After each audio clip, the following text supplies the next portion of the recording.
He said, pray as you see me pray. Utter these words that you hear me say.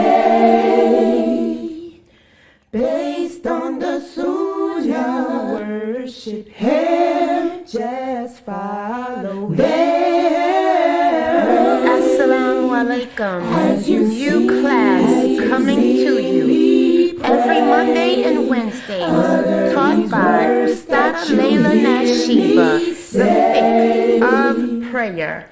Every Monday and Wednesday, 9:30 p.m. Eastern. Inshallah, we'll see you there. Streaming on all major platforms. Channel Sunnahfollowers.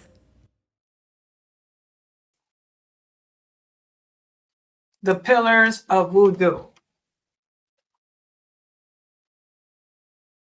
A lot of Muslims, if you ask them what are the pillars of the wudu and what are the sunnahs of the wudu, they are not able to answer correctly.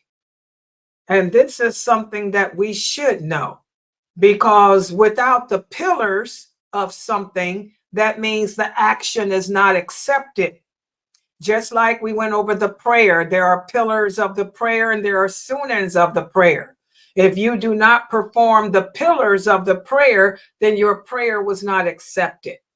The sunnahs are the things that we do because they are things that our Prophet Sallallahu Alaihi Wasallam taught us to do to strengthen the action, whatever the action is. But if for some reason you forget to do it, or you're unable to do it, or you just don't do it at all, that action is still accepted. And this is the beauty of Islam. Islam has pillars of most things. There's pillars of the Shahada. There's pillars of the prayer. There's pillars of the wudu. There's pillars of ghusl. There are pillars of tayammum. There, pillars of charity.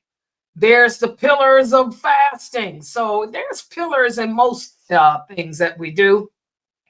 And that's what makes Islam the beautiful way of life that it is. So today what we're going to do is go over the pillars of the wudu. I'm going to do it slowly so that all my new shahadas can be aware of it. And I strongly encourage everyone to take screenshots of the PowerPoint as I put them on the screen, and all of that too. So that way you can screenshot and have the hadiths, because again, everything I teach is based on what Allah said and what the Prophet Sallallahu Alaihi Wasallam said. I don't teach from a madhab. I don't teach from a book written by some imam. I teach straight from the authentic hadiths. So with that said, let's get started.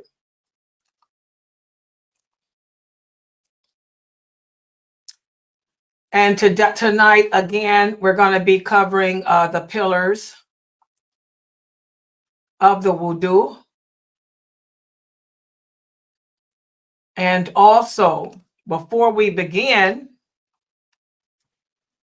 we're going to give you a quiz. I'm going to give you a quiz to cover what we talked about the last time we met for this class. Okay? Just a couple of questions. And here's question number 1. We spoke the last time we met as to how Allah mentions in the Quran what parts of the body that we are commanded to wash. And by the way, those parts of the body commanded by Allah, those are considered to be the pillars of the wudu, since they're commanded by Allah. So who can tell us what parts of the body are commanded to be washed by Allah in the Quran when making wudu? Who can start us off? Go ahead.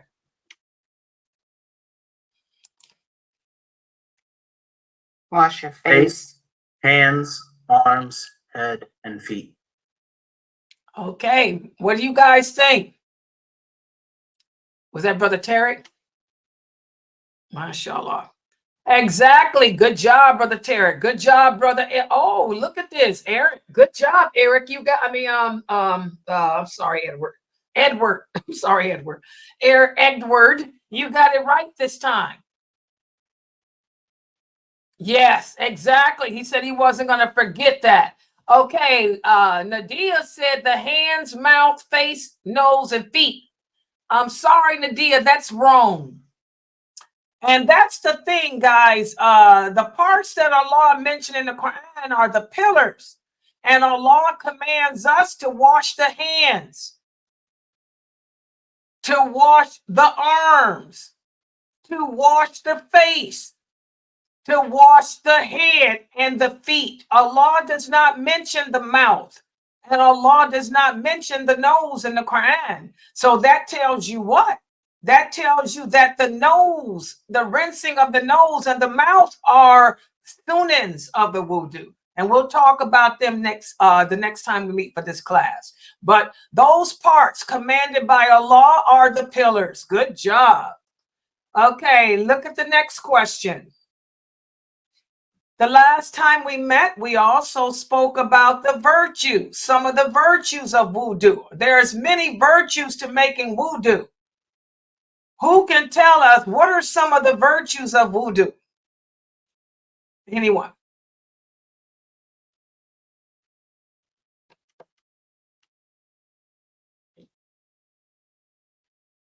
There will be a light on the parts of the body you wash with the wudu on the day of judgment.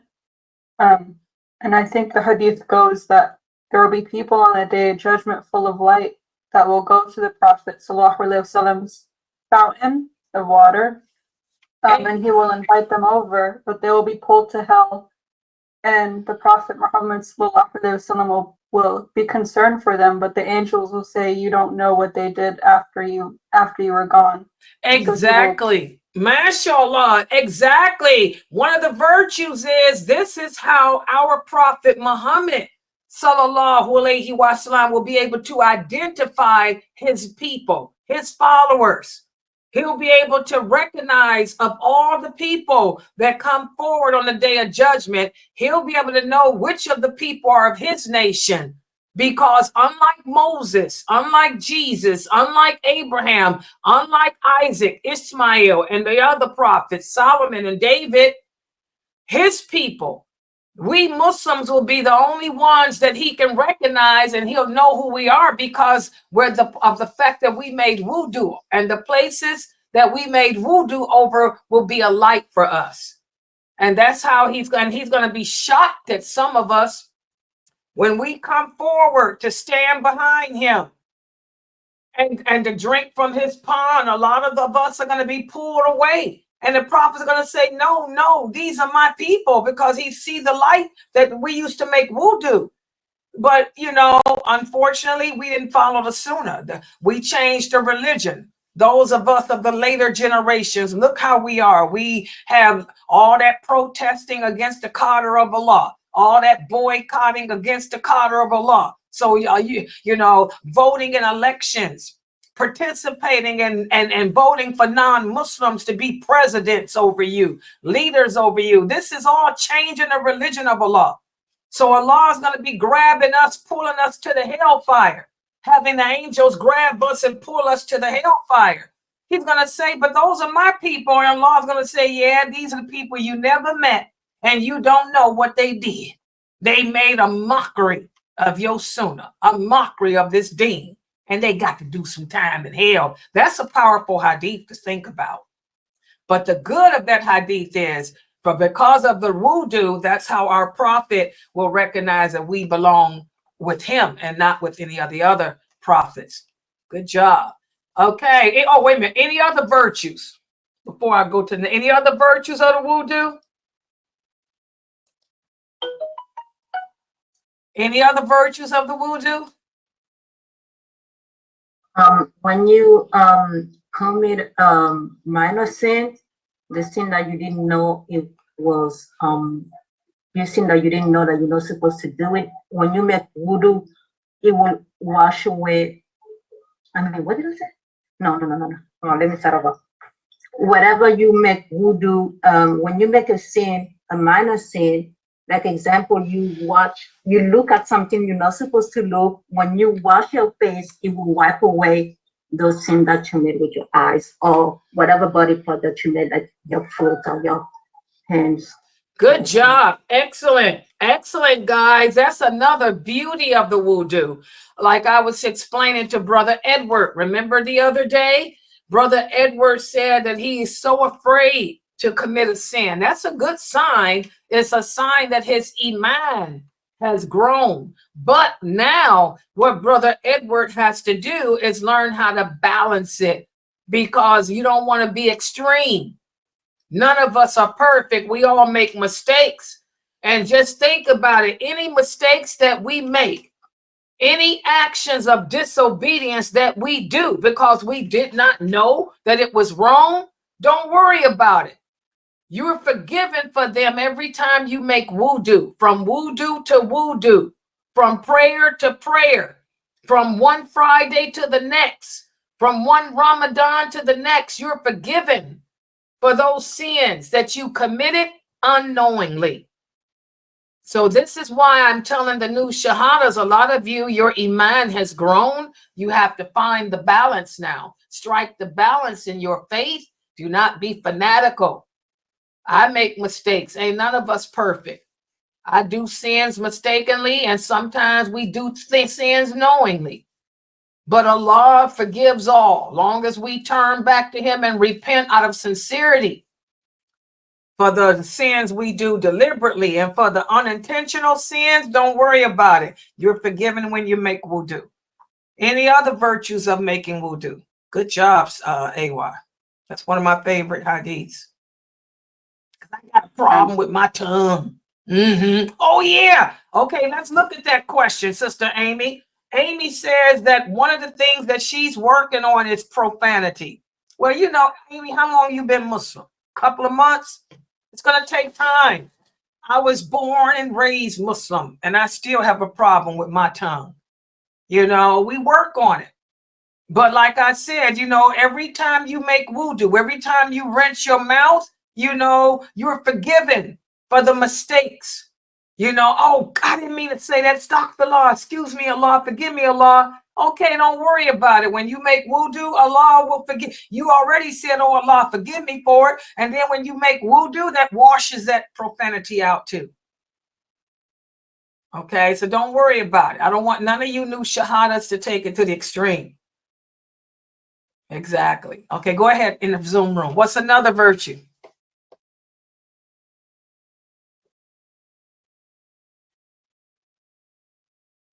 Another virtue is when you perfect your wudu and you walk into the masjid. Each step that you walk to the masjid, you get a reward for that. Exactly. That's a big one. And does that apply to driving in a car? Yes, it does. We don't walk nowadays. We got cars. But it still applies. If you live 10 miles from the mosque, every tire track that's made to that mosque, if you perfected your wudu, you're being forgiven of a sin, a minor sin. Also, Allah is raising you up higher, closer to him in status. But every step you take, every tire that tread that's made in that ground, your tires like your footprint. So that's something that you brothers need to think about. You brothers need to get to the mosque and make your prayers. Okay, any other virtues of the wudu?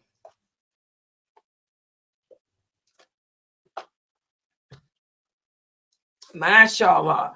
Okay, so, you know, this is another example of the beauty of Islam. Even the obligations that Allah imposes upon us brings about virtues. If we do them out of sincerity to please Allah, and if we do them the way Allah legislated for them to be done, they bring about virtues for us. No other way of life entails anything like this. So that shows that Allah is not oppressive. So today what we're going to do is go into detail speaking about The pillars of the wudu. And it all begins with the intention. As we talked about, there's two conditions that have to exist in order for Allah to accept any of our good deeds. Number one, you have to have this intention to do it sincerely for Him.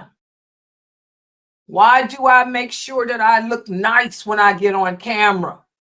You know I ain't got no man, so I definitely ain't doing it for no dude. Plus, I wear the same thing over and over, just a different hijab. It ain't like I'm wearing no fancy clothes. These are house dresses. These are shifts that you wear around the house. Kick it in. But I want to make sure that I'm nice and attractive and clean, because Allah loves attractiveness. Allah loves cleanliness. And I'm sitting here representing this nation. I'm representing all Muslim women on this planet. And we have to understand that. And the non-Muslims already have bad ideas about us as women. The non-Muslims already slander us, make fun of us, and think that we are these docile, no right possessing, deserving creatures. So I have to sit on this camera and represent the truth. So I'm doing it for Allah, to please Him. You know, if the intention is not to please Allah, even in putting on your clothing and appearing on the internet, then Allah is not going to accept it. So the intention is a condition of any deed to be accepted. And also you have to do the deed the way Allah commanded. So with the wudu, it's the same. And this doesn't mean that we go around verbalizing, just like with the prayer. For a lot of you new shahadas, you may go to pray with some Muslim, and before they start the prayer, they'll say Nuwaida wa nasali salatul dur arba rakats fard salat inshallah. We don't do that. We don't say that. We don't verbalize our intentions. Intentions are in the heart. Okay? They're in the heart. The simple fact that you got up and walked to the sink to make wudu, that's your intention. As the prophet said, the intentions are followed by actions. Okay? The simple fact that you thought in your mind, wow, it's time to pray, I got to make wudu, that's your intention. And the fact that you stood up and went to the sink to do it, that's the intention. Okay? We have this hadith, whereas the Prophet sallallahu alaihi wasallam said every action is based on the intention behind it, and everyone will have whatever he intended. So it's the action. So I don't want to hear any of you saying, Nuwaida wa nasali salatul fajr. Okay, or Nuwaida wa nasali salatul maghrib, salatul rakats fard salat inshallah. I don't want to hear any of that. That's some garbage that some innovator taught you. And I'm going to tell you guys, I would remember last Ramadan. Last Ramadan, a Muslim sister came to my house to bring me a Ramadan dish. She lives over here where I live at, one of my neighbors. And I think she was going to show off. You know, I ended up taking, I ate the food and I went to give her back her dish, and I took her dish back to her. And she said, oh, Sister Layla, I love you so much. You want to pray with me? Please pray with me in my house. It was Isha time. So I went in her house and I said, you go ahead and lead, because this is your home. I was trying to let her understand that, teaching her that, in your house, you lead your own prayer. And we're going to talk about that. So I told her I'll follow you, because she wanted me to lead. I said, no, this is your home. You pray. You lead. And I think it was to show off. I called the iqamat. And after I called the iqamat, she smiled and she said, Niyat. I'm like, uh-oh, no, she didn't. Niyat. That means intention. Nuway you don't want to sully. I intend to pray. And then she went into it. Anyway, you don't want to sully salat to Isha, Arabara carts. Fard salat, inshallah. And she said it with such dignity. And I can kind of tell that it was a show off. So I said, stop. I said, we don't do that. I told her that's innovation. I said, intentions are followed by actions. I said, we do not verbalize or vocalize your intentions to pray, your intentions to fast. And she said, well, they taught me this at the mosque. I said, well, the mosque taught you wrong. Well, they were Arabs. I told her, do you not know that Arabs innovate too? That we got more Sufi Arabs than anything too? There's a lot of Sufi Arabs, the innovative Arabs. I said, this is wrong. We don't do that. You know, no intentions out loud. So I don't want to hear any of my new shahadas. If I ever come to your house and have you lead me in prayer, because I might have you lead me just so I can see what you learned from me. I don't want to hear no way to want to sully salat on anything. Okay? It's all innovation. All right. So the first pillar of the wudu, just like with the prayer, is the intention.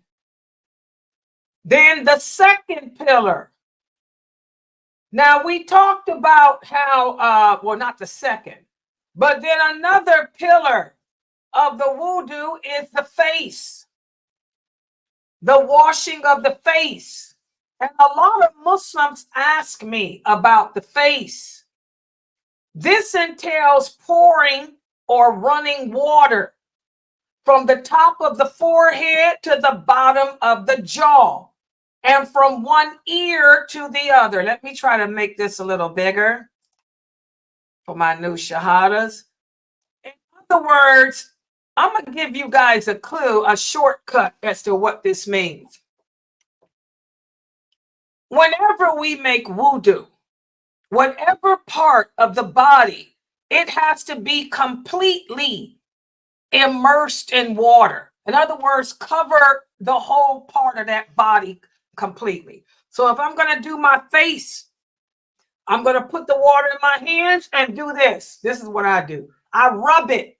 This is why they'll tell you to rub it to make sure that it covers your face. And there's a misconception. You guys heard me have to correct Dr. Asim. I love him, my cousin. Makeup. It's not water. Makeup is water soluble and always has been. I don't know where these men, maybe because they're men and they don't know. What makes a man think that a makeup is not water soluble? If makeup was not water soluble, none of us would have a face. If makeup was chemicals and plaster, would your skin look like, would my skin look like this? Would I still look youthful? Would I be even beautiful? Or would I have rotten skin? Would I be the Walking Dead? Would my skin have been burnt off and I would be one of the Walking Dead? I mean, come on, this is just retardedness. Makeup is water soluble. Alcohol is water soluble and it's makeup. Okay? Tint is water soluble. It's makeup. If it wasn't water soluble, it wouldn't come off. And we sisters, all women know when we make wudu, it's gonna take your makeup off. Even my cohort. I mean, it doesn't come completely off, but boy, I have to touch it up. And it's simple. We got mirrors, we got the little coal stick, and we just touch it up. It's water soluble. Okay, so what you sisters are gonna do is take the water in your hands and just the whole face and do it like this. What I just rub it like this. And then when I'm done with, I'll pat it dry. Whatever touch-ups you sister have to do your touch-up. Hello, kohor. That's all I wear is kohor. Or if I gotta if I'm gonna put on some tint, tent. Keep it moving. That's it. Y'all understand? So that's a real simple thing. Just as long as the whole face has been covered with water and you've rubbed it over there to get the whole face, the entire face, good to go. And that's how I do it.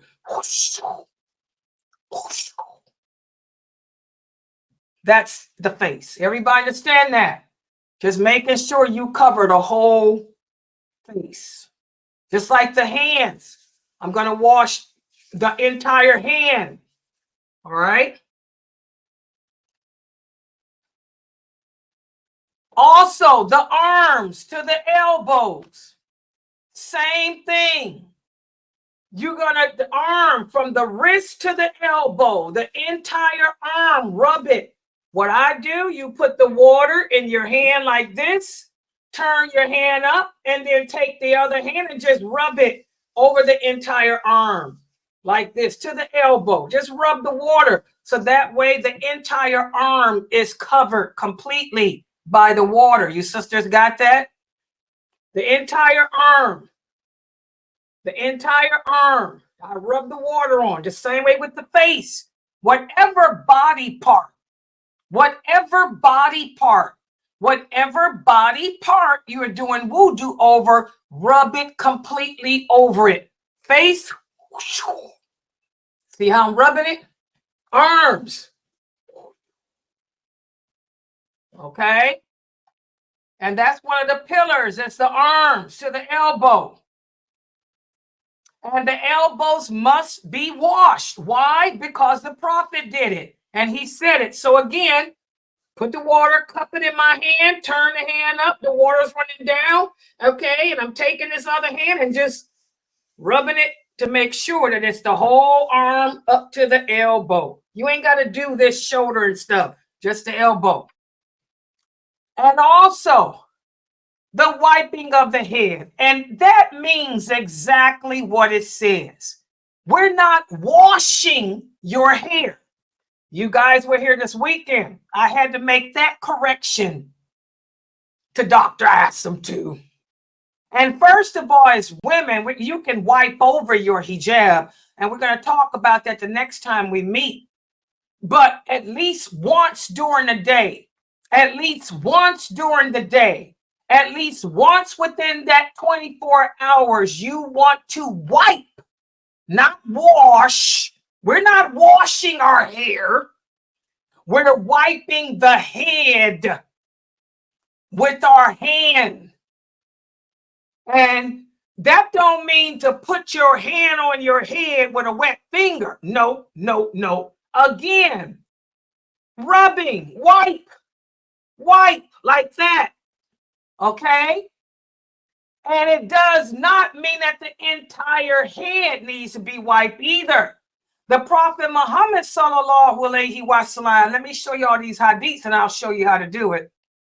The Prophet Muhammad sallallahu alaihi wasallam wiped the head 3 different ways because we're not washing our hair and it doesn't have to be the entire head.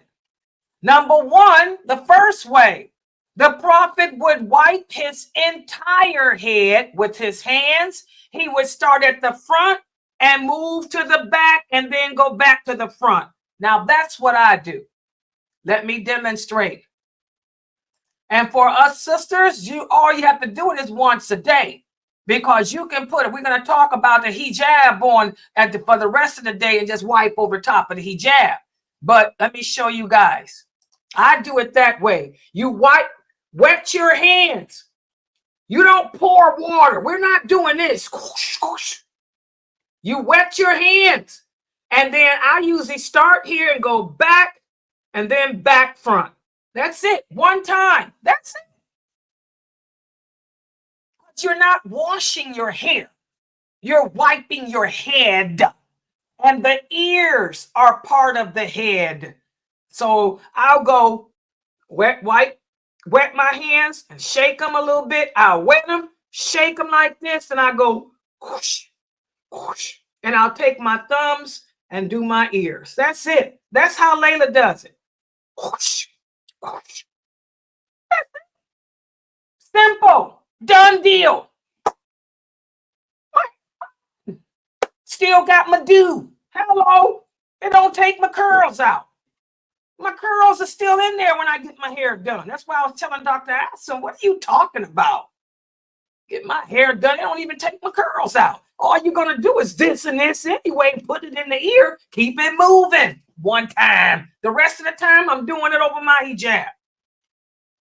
Simple. Okay, that's the first way. And that's the way I do. Then another way the Prophet Sallallahu Alaihi Wasallam would do his head. Let me make it back larger so y'all can get the hadiths and not me. There. He would wipe over the turban only. And that's what I'm telling you, sisters. All you have to do is wipe over your head at least one time in 24 hours if you are not traveling. And I always do it for Fajr. Fajr is when I take off my hijab and I wipe the head. And I do it the first way. One, go just wet my hands, shake them out, go back and then front, and I do the ears and call it a day. Then for the rest of the day, if I need a wudu, which I usually do at least one time, I'll do it over the turban or over my hijab. And that's based on this hadith. Ibn Umayyah, he said, I saw the Prophet of Allah wipe his turban and shoes. I do that. I wipe over my turban and shoes. Okay? Also, Bilal tells us that the Prophet said, wipe over your shoes and your head covering. That's your hijab or your cap that you got on underneath it. Umar said, may Allah not purify the one who does not consider wiping over the turban to be purifying. And all of these hadiths are authentic. What's the source? Bukhari and Muslim. So I don't know why these brothers try to tell you sisters, how can you do wudu if you get your hair done? I get my hair done every other week. What that got to do? What's getting your hair done got to do with it? Brothers, get a life, bro. Get a life, bro. Okay, so Fajr. You sisters wake up every morning for Fajr. You wipe over your head. You're going to wet your hands, shake them out, and do one back, forward, one time. And then don't forget the ears. You go back, forward, and I take my thumbs and go in my ears. Rest of the day, I got my hijab cap. I'll put my hijab cap on. I'll put it on. You don't have to wear it all day. When it's time for wudu, I wear a silk press. You sisters know what a silk press is? That's the hairstyle I have. And what do we do with a silk press? Oh yeah, white girls get silk press too, but I ain't no white girl. But I got that type of hair, okay? We get silk press too. And you know what we do? We'll take that brush, wrap it, put that cap on, and it's time for wudu, wipe over the hijab. That's it. See that? Or if I'm teaching, which I usually am, I have a whole hijab on. If I got to make wudu, I'll wet my hands, wipe over my hijab. That's all I do. Just like that. Just like that. And my silk press hair is still fine. It's just wrapped up. Take that hijab off at night, shake it, and it all just tumbles down. Hello. Why these brothers try to make it like, I don't know. Don't listen to these brothers. Okay, so that's all you have to do. But at least, now if you're traveling, it's different. But at home, I try to do it every Fajr. At Fajr, I'm going to wipe over my head. Then for the rest of the day, because you can do it for 24 hours until the next Fajr, I'm doing over my cap, or my case mostly is the hijab, because I keep a hijab on because I'm always on this internet teaching. Y'all got it? And y'all saw the hadiths. That's what the Prophet Sallallahu Alaihi Wasallam did too. Okay, also, let me make this bigger.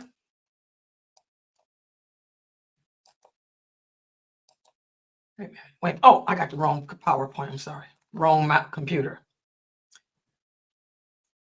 Let's talk about this, wiping over the front portion of the scalp and turban. The Prophet sallallahu alaihi wasallam made wudu, and he would just wipe over the front portion of his scalp or his turban and his socks. So that's another way. That's the third way. And what's the source? This is Sahih Muslim, just the top. So say, for example, I'm going to make dhuhr. I already went over my head for Fajr. Now it's dhuhr time. I'm putting on my hijab cap. Or I got on my hijab like this, you know, making wudu, wipe my hands, shake them out, and just wipe over the top. See that? Like that. You can either go like this or like that. I'll do either one, depending on, you know, what situation is. That or that. That's it. And again, it doesn't have, it's not pouring water. It's not washing yourself. It's just what it said, wipe. Y'all see how simple? The sister here say, wow, you see that, Amy? Real easy. So yes, we go into the salon and get our hair done because Allah loves beauty. And we still praise and glorify our Lord and make wudu like we supposed to. Ain't no dreadlocks here. Dreadlocks are haram, sisters. There's no need for you to walk around looking like a jinn because these brothers tell you that it's haram to get your hair done. So you rather let your hair knot up and you can't even comb through it and it stinks and it's filthy, it's ugly because you let the brothers break you. Don't ever let nobody strip you of that natural femininity that Allah put in you. Just like for you brothers, don't ever let no woman strip you of your manhood. Okay? All right. Yeah, real easy. You're welcome. She said thank you. She didn't know that. Yes. Just one. Now, we're going to talk about this in detail. Now, you sisters know, now with the hair, braids. Braids are beautiful. Oh, yes. Braids, you ain't got to worry about nothing. You know, I wished I could wear braids, but my hair ain't the kind that can be braided. I look like a wannabe. It don't look right on me. I let it hang. I let my hair just hang. But subhanAllah, the braids are gorgeous for you women. Yeah, y'all good to go. All you got to do is wipe. Yeah. If you want to take a shower, let the shower go through it. Oh, yeah. So if you have relations with your husbands, you sisters do not have to remove your braids. If you sisters have braids in your hair and you're having relations with your husband, what a beautiful thing. Because all you got to do is stand up in that shower. And we're going to talk about ghusl. You're going to stand up in that shower and let the water run from your head to your feet and you good to go. That's the beauty of braids. And by the way, the Prophet's wives wore braids too. The Arab women like braids. Yes. Nothing wrong with that. Yes, menses. When your menses is over, you got to wash your hair. You got to take them braids out. I got to go get my hair done again. If you're a person like me was just a beauty shop woman, menses over, that's part of the cleaning. Go get my hair done again. Yes, different. All right.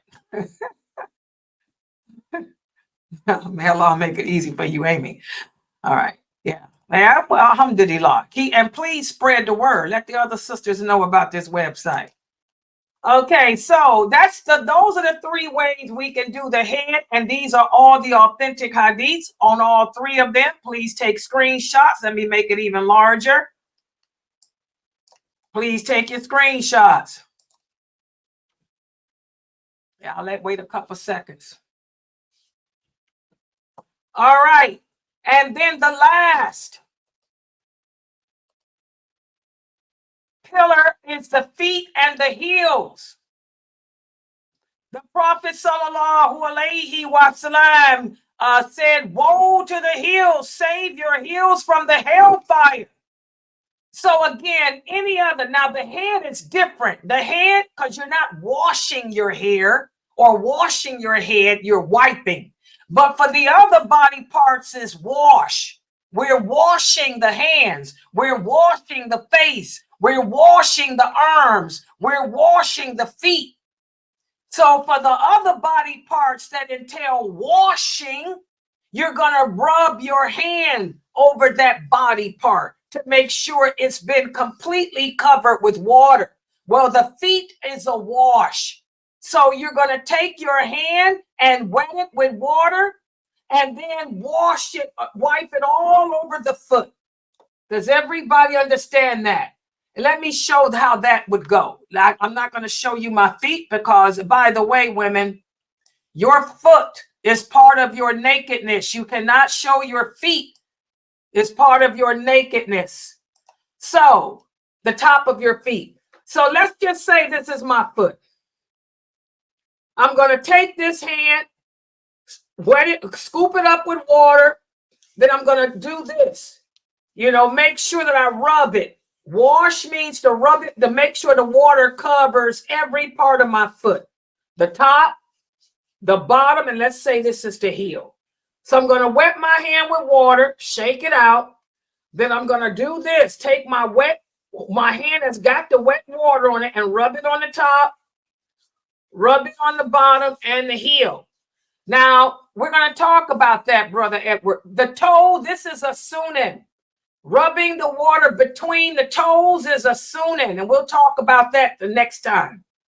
But the pillar, do all of this, the top, the bottom, and the heel. And the same thing with wiping. If I'm going to wipe over the shoe, then it's just the top of the shoe. That's it. If I have on house shoes, they're closed-toed. If I have on my closed-toed house shoes, wait, what's this? There go net.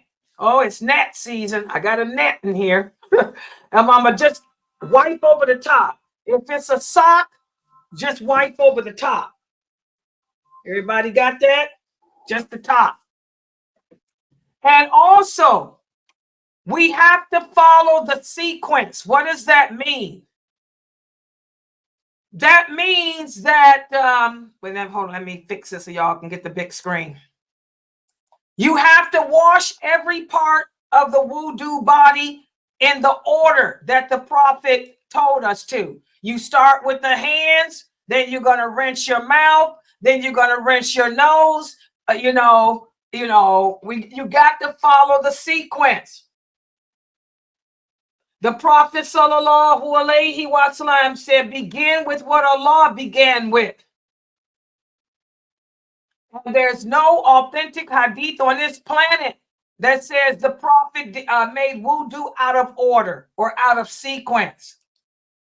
So that's what I wanted to speak about today. Those are the pillars. Okay, the hands, the face, the arms, the head, the feet. Okay. The next time we meet for this class, we'll do the sunnahs, which are the mouth and the nose. And we're going to talk about between the toes, between the fingers. Those are sunnahs.